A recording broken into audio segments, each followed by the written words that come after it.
नमस्कार, आप देख रहे हैं इंडिया टीवी। आपके साथ मैं हूं गौनिका अरोड़ा। जम्मू के कठुआ में आज एक हाई लेवल सिक्योरिटी मीटिंग हुई। इस मीटिंग का सीधा ताल्लुक पाकिस्तान के रावलपिंडी में हो रही हलचलों से है।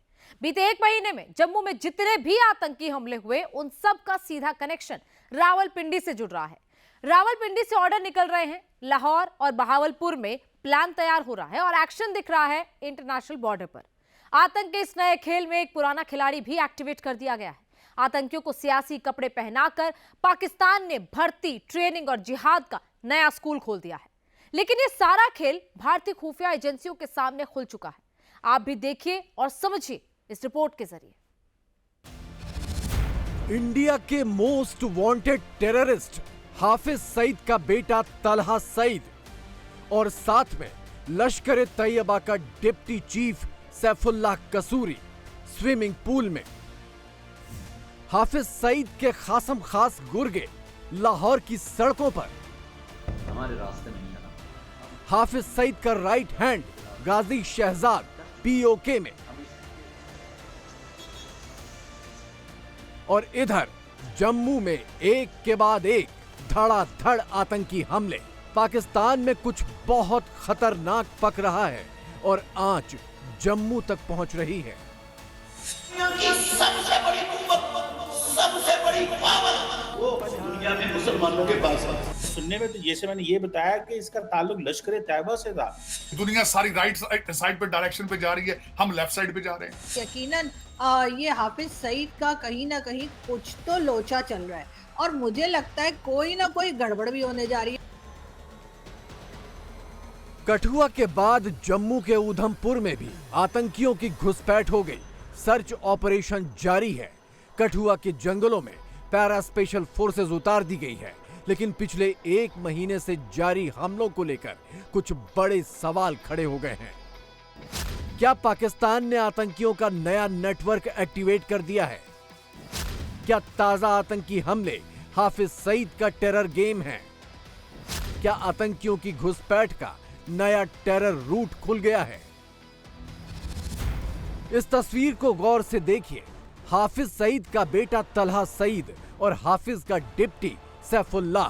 कहने को तो ये दोनों एक स्विमिंग पूल में हैं, लेकिन इस स्विमिंग पूल की असल कहानी भारत में आतंकी गोते से जुड़ी हुई है। हाफिज सईद की राजनीतिक पार्टी का नाम है मरकजी मुस्लिम लीग, यानी PMML। मरकजी मुस्लिम लीग पाकिस्तान में अचानक से बहुत एक्टिव हो गई है। PMML ने समर कैंप लगाकर गरीब युवाओं को तैराकी की ट्रेनिंग दी है। इस दौरान हाथ पैर बंधे होने पर उन्हें तैरना सिखाया गया। विजेताओं को अवार्ड देने खुद हाफिज सईद का बेटा तलहा सईद आया। ये वीडियो उसी दौरान का है। अब इन तैराकों को लश्कर के ट्रेनिंग कैंपों में पहुंचाया जाएगा।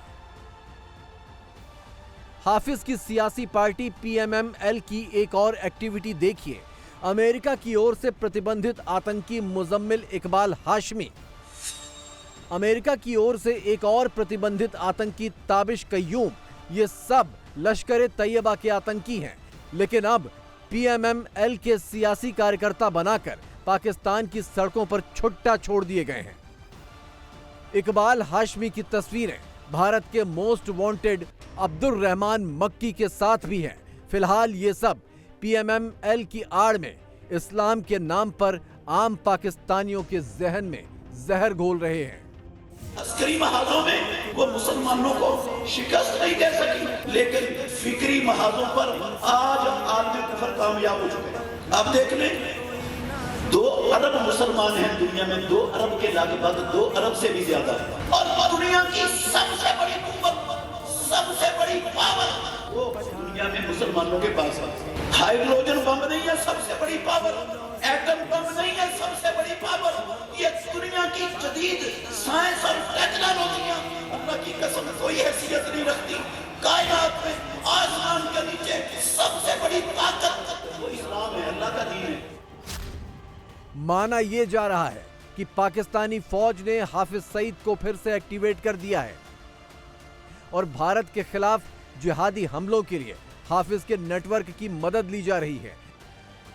हाफिज की पार्टी PMML की आड़ में जिहादियों की भर्ती की जा रही है। और स्विमिंग कंपटीशन की आड़ में इन्हें जिहादी ट्रेनिंग दी जा रही है।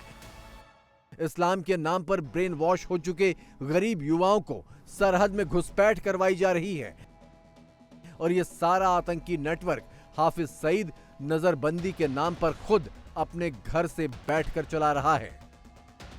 हाफिज सईद को भी हाउस अरेस्ट किया हुआ है, यानी इमरान खान और नवाज शरीफ जो है दोनों प्राइम मिनिस्टर रह चुके, दोनों जो है वो जेल गए। तो इस तरह से हमारे जितने भी आपको मालूम है कि प्राइम मिनिस्टर रहे या जो भी बड़ी बड़ी पोस्ट पे रहे सब जेल गए, लेकिन हाफिज सईद जेल नहीं गया।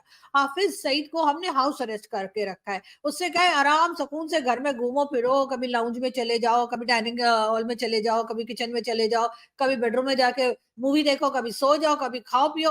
तो जी हाफिज सईद को हमने हाउस अरेस्ट करके बड़ी कड़ी सजा दी। हमने कहा तुम्हें आराम से नहीं रहने देंगे। हाफिज सईद को हम इंटरनेट भी दे रहे हैं, मोबाइल सर्विस भी दे रहे हैं, लाइट भी उसके घर में हर वक्त रहती है, बल्कि बाहर गार्ड्स भी खड़े कर रखे हैं कि ऐसा ना हो कि कोई कौवा चिड़िया या चील आके उठा के ना ले जाए हाफिज सईद को। इसलिए उससे कहा है कि टेरेस पे मत जाएगा। हाफिज के एक और खासम खास गुर्गे गाजी शहजाद को भी पाकिस्तानी आर्मी ने पीओके में एक्टिवेट कर दिया है। गाजी शहजाद रावलाकोट जेल में बंद था, लेकिन 10 दिन पहले अचानक जेल ब्रेक के ड्रामे के साथ उसे बाहर भगा दिया गया। गाजी के फरार होने के बाद से जम्मू में 3 बड़े हमले हो चुके हैं। बंदा भागा कैसे? और सुनने में तो जैसे मैंने ये बताया कि इसका ताल्लुक लश्कर तैयबा से था, और लश्कर तैयबा से बंदा हो, इतनी बड़ी हाई प्रोफाइल जेल में हो, और उसने भारत की जेलों में भी सजा काटी हो, उसने आजाद कश्मीर में भी सजा काटी हो। पाकिस्तान क्या सिग्नलिंग कर रहा है? क्या पाकिस्तान ये सिग्नलिंग कर रहा है कि जनाब आजाद कश्मीर में पुलिस किसी काबिल नहीं है, पुलिस का कोई कंट्रोल नहीं है? और फिर वो क्वेश्चन आता है जी, गुड तालिबान बैड तालिबान की बात आती है जी, good militants and bad militants की बात आती है। जम्मू कश्मीर में बीते 1 महीने में 7 हमले हो चुके हैं। खास बात यह है कि ये सारे हमले जम्मू संभाग में हुए हैं। रियासी, राजौरी, कठुआ, जम्मू जैसे निचले इलाके आतंकियों का निशाना बने हैं। ये सभी इलाके इंटरनेशनल बॉर्डर के नजदीक हैं। यानी इस बार पाकिस्तानी आतंकियों ने एलओसी की बजाय घुसपैठ का रास्ता इंटरनेशनल बॉर्डर से निकाला है। पीओके की जेल से फरार हुआ हाफिज सईद का गुर्गा गाजी शहजाद जम्मू कश्मीर में भी रह चुका है और यहां जेल की सजा भी काट चुका है। उसे पूरे इलाके की अच्छी जानकारी है। माना जा रहा है कि इंटरनेशनल बॉर्डर के जरिए हो रहे आतंकी हमलों की साजिश में उसका बड़ा हाथ है। इस तरह से हमने हाफिज सईद को और बाकी सारे अनमोल रतन जो है उनको जिस तरह से दामाद बना के रखा हुआ है, उससे तो लगता तो यही है कि हम लोगों ने इनके बंदे भगा ही देने थे। बात सारी है कि हाफिज सईद के आदमी जो है वो क्यों निकल के भागे, किस लिए निकल कर भागे, और यकीनन ये हाफिज सईद का कहीं ना कहीं कुछ तो लोचा चल रहा है और मुझे लगता है कोई ना कोई गड़बड़ भी होने जा रही है। तो सब लोग अपनी अपनी सीट बेल्ट बांध लें, कुछ तो गड़बड़ है। इसलिए अपने पड़ोसी जो है वो भी थोड़े होशियार हो जाए, और हम तो होशियार हैं ही ना, आप लोग थोड़े होशियार हो जाए। इसलिए हो सकता है कि ये जो भागे वो भागते भागते बॉर्डर भी क्रॉस कर दे, उनको पता ही ना लगे हम कहाँ जा रहे हैं। इंटरनेशनल बॉर्डर के रास्ते हो रही इस घुसपैठ पर भारतीय एजेंसियों ने फोकस जमा लिया है। इसीलिए आज कठुआ में एक हाई लेवल मीटिंग हुई। इस मीटिंग में पंजाब और जम्मू कश्मीर के आला पुलिस अफसरों के साथ बॉर्डर सिक्योरिटी फोर्स के अफसर भी शामिल हुए और घुसपैठ के खिलाफ काउंटर टेरर ऑपरेशन का खाका तैयार किया। लेकिन इंटरनेशनल बॉर्डर के साथ साथ चिंता की वजह एलओसी के उस पार भी बैठी है। पीओके की जेल से फरार हुआ हाफिज का गुर्गा गाजी शहजाद आजाद घूम रहा है और खुलेआम वीडियो बनाकर गीदड़ भभकियां दे रहा है। करीब साल भर पहले गाजी शहजाद जब जेल से बाहर था तो उसने श्रीनगर में G20 बैठक के खिलाफ आतंकियों की फोर्स बनाने का ऐलान किया था। हम इंशाल्लाह ये G20 का इजलास नहीं होने देंगे।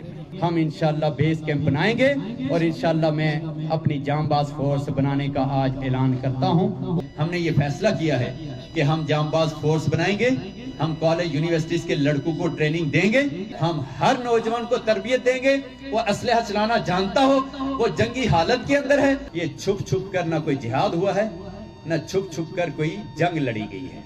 अब हम ऐलान करेंगे, ये बात ऐलान तरबियत देंगे, ऐलान जांबाज फोर्स तैयार करेंगे और ये सारे काम हम ग्राउंड के ऊपर करेंगे। मजे की बात यह है कि पिछले साल की इस गीदड़ भभकी के बाद गाजी शहजाद अचानक से गायब हो गया और फिर पता चला कि वो जेल में है। वजह यह थी कि उसी वक्त पाकिस्तान में कोहराम मचाने वाला अनजान गनमैन पीओके में भी एक्टिव हो गया था। गाजी शहजाद के जेल जाने के कुछ वक्त बाद ही दो आतंकी मोहम्मद रियाज और ख्वाजा शाहिद पीओके में ढेर कर दिए गए थे। मतलब साफ है कि गाजी शहजाद अनजान गनमैन के निशाने से बाल बाल बचा था। टारगेटेड टेररिस्ट अटैक्स, इनकी मुकम्मल तैयारी पाकिस्तान कर चुका है, मुकम्मल तैयारी कर चुका है। शहजाद अहमद गाजी एक एसेट है पाकिस्तान की, जो जहादी डीप स्टेट एस्टैब्लिशमेंट है उसका एक ये एसेट है। और ऐन ऐसे वक्त पे ये जेल ब्रेक होना, जब जम्मू के अंदर हमने देखा कि 5 हमले 6 हमले अब तक हो चुके हैं 9 जून के बाद से, ये बड़ी मायने खेज जेल ब्रेक है। इसने ये बयान भी दिया था कि हम किसी कीमत पे भी इंडिया में जो है श्रीनगर में G20 नहीं होने देंगे। फिर पाकिस्तानी गवर्नमेंट को ये ख़तरा पेश हो गया कि कहीं इसको मरवा ना दें, क्योंकि ये एक्सपोज हो चुका था। तो इसलिए उस वक्त इसको गिरफ्तार किया गया। जब इसे गिरफ्तार किया गया तो मैंने ये कहा था कि अपने आर्मी वालों ने लेके जेल में महफूज कर लिया है, ताकि वक्त आने पे इसको दोबारा निकाला जा सके, मैदान में छोड़ा जा सके। शहबाज शरीफ की फौज ने जेल ब्रेक के नाम पर आतंकियों को बाहर निकाला, सियासी पार्टी के नाम पर आतंकियों को सड़क पर उतार दिया। छठे छटाए और घोषित आतंकी बैनर तख्तियां लेकर घूम रहे हैं और जिहादी भर्ती ट्रेनिंग के अभियान खुलेआम चला रहे हैं। डंडा उठाने पर दहशतगर्द से, दूसरा है एंटी स्टेट, तीसरा है गद्दार, चौथा है कि सर शरपसंद। मेरी एक ही सजेशन है कि आप इंटीरियर मिनिस्ट्री का नाम बदल के कट मोशन में सर टेरर मिनिस्ट्री कर दे, क्योंकि सर ये खौफ और हरास फैलाते हैं। ये पाकिस्तानी लोगों को शरपसंद समझ के सर उनको जेल में डालते हैं, बाकी सर दहशतगर्द तो खुलेआम फिर रहे हैं। दहशतगर्द खुलेआम फिर रहे हैं, ये बात पाकिस्तान की संसद में यूं ही नहीं कही गई। ये तस्वीर पिछले साल की है, जब हिजबुल मुजाहिदीन के सरगना सैयद सलाहुद्दीन ने रावलपिंडी में खुलेआम भाषण देकर भारत के खिलाफ जहर उगला था। दरअसल रावलपिंडी में सलाहुद्दीन का गुर्गा बशीर अहमद पीर अनजान गनमैन के निशाने पर आ गया था। उसी के जनाजे में शामिल होने के लिए सलाहुद्दीन पहुंचा था। पक्की खबर है कि इसी जनाजे में हाफिज सईद भी शामिल हुआ था। हाफिज को 31 साल की जेल की सजा देने वाले पाकिस्तानी झूठ का पर्दाफाश खुद पाकिस्तानी मीडिया ने किया था। हाफिज सईद, जिसको कहा गया था कि जी जेल में है, वो भी बाहर दंदनाता घूम रहा है, और सैयद सलाहुद्दीन भी, जिसके ऊपर तरह तरह से आप जानते हैं सैंक्शंस हैं कि जी उसको टेररिस्ट डिक्लेयर किया गया है। झूठ बोलते हैं ना। इन्होंने कहा कि जी हमने तो 31 साल की सजा दे दी हाफिज सईद को, सैयद सलाहुद्दीन को भी यही कहते हैं, और फिर यही सब ड्रामा तमाशे चल रहे होते हैं। पीर साहब जब का जो मर्डर हुआ है, उनके जनाजे के ऊपर एक तो वो सैयद सलाहुद्दीन साहब आए, उन्होंने बड़ी धुआंधार तकरीर की वहां पे। उसके बाद हाफिज सईद साहब आए हैं, और साथ मैं कंफर्म नहीं है, मैं ये कंफर्म नहीं कर सकता, लेकिन मिलिट्री के कमांडो टाइप लोग जो थे उनको प्रोटेक्शन प्रोवाइड कर रहे थे। क्या वजह है? क्या वजह है? हम दुनिया तरक्की की तरफ जा रही है, दुनिया सारी राइट साइड पे डायरेक्शन पे जा रही है, हम लेफ्ट साइड पे जा रहे हैं। पाकिस्तान ने जिन आतंकियों को सियासी कपड़े पहनाकर इस्लामाबाद, लाहौर और रावलपिंडी की सड़कों पर उतारा है, वो आतंकी ये ज्ञान बांट रहे हैं कि पाकिस्तान एक दिन पूरी दुनिया के मुसलमानों का अगवा बनकर दुनिया पर राज करेगा। इस मुल्क के लिए जो कर्जे लिए गए वो बुनियादी तौर पर इस मुल्क के खिलाफ एक साजिश थी। इस मुल्क के खिलाफ ये एक बहुत बड़ी साजिश है कि इस मुल्क को कर्जों में इतना डुबो दिया जाए कि यह मुल्क ना आजादी से सांस ले सके, ना आजादी के मुताबिक पॉलिसियां बना सके। इसलिए कि उनको पता है कि अगर पाकिस्तान इक़्तिसादी तौर पर मजबूत हुआ तो यह पूरी दुनिया में मुसलमानों की नुमाइंदगी करेगा।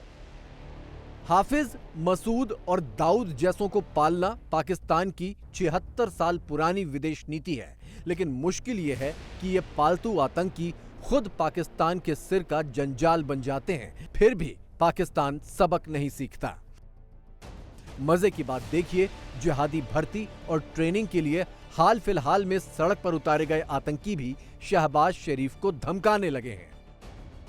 जब प्राइम मिनिस्टर ये कहे कि ये बजट हमने नहीं IMF ने बनाया है, तो फिर हमें समझ लेना चाहिए कि ये मुल्क हम नहीं चला रहे, हमारे हुक्मरान, हमारा वजीर आजम ये मुल्क नहीं चला रहा, यह मुल्क IMF चला रहा है। और फिर जब वो IMF चला रहा है तो इनको चाहिए कि इस्तीफा देके घर बैठ जाएं, सीधा सीधा उनके हवाले कर दें, ताकि वो जो करना चाहते हैं करें, अवाम उनके सामने हो, उसके बाद फिर जो यहाँ पे होगा देखा जाएगा। जो बात पाकिस्तान और उसके पालतू आतंकी भूल रहे हैं वो ये है कि उसी की जमीन पर भारत के 33 दुश्मन अब तक ढेर किए जा चुके हैं।